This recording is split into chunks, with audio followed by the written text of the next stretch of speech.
تعال نشوف موديل خروج بناتي في السنتر. طب يا غالي، بدور على موديل بناتي كده يكون لذيذ ويكون مختلف، تختار لي ايه؟ جديد يا باشا. جديد يا باشا. يا سيدي على الجديد. الالوان الجميله بتاعت رايحه، الوان الفرح يا جماعه. ده لابس اصفر ومختار اصفر. لا بنطلون، ده البنطلون ده محير يا كابو صح؟ يا باشا بيبدا من 6 سنين ل 12 سنه. من 6 سنين ل 12 سنه. من 6 سنين ل 12 سنه. طب ده مين؟ الطقم الثلاث قطع ومعاه البادي بتاعه. في بادي كمان. بص البادي لونه ابيض يا جماعه التفاصيل عشان ما تزعلوش مننا، التفاصيل اهو يعني عشان تيجوا تسالهم. اللي مش هيجي بكره بقى مش هيلحق.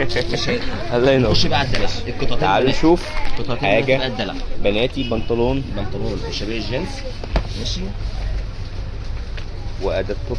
وده التوب الايه؟ الحمام. والتوب لذيذ. نص كم معدن. ماشي جميل. نخش على اولادي بقى.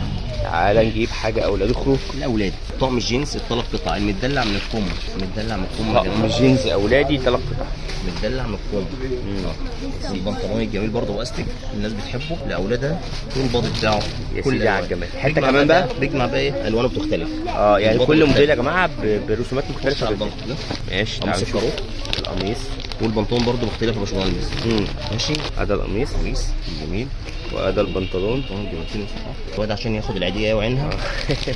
اهم حاجه العاديه، وناخد احنا العاديه منه. 8 سنين ل 12 سنه. من 8 سنين ل 12 سنه. كل اللي انتم محتاجينه هتلاقوه هنا في السنتر رفع صيام في المنصوره شارع بورسعيد، غير طبعا كوليكشن هوم وير بيجامات اللي موجود داخل المكان. منصوره شارع بورسعيد تلاقوا سنتر رأفت صيام بكل اقسامه، مش بس اطفال، هتلاقوا كمان مواليد هنا موجود. عم رجب حبيبي، هتلاقوا مواليد من عمر يوم موجود هنا، ده غير طبعا كوليكشن هوم وير بتفاصيله.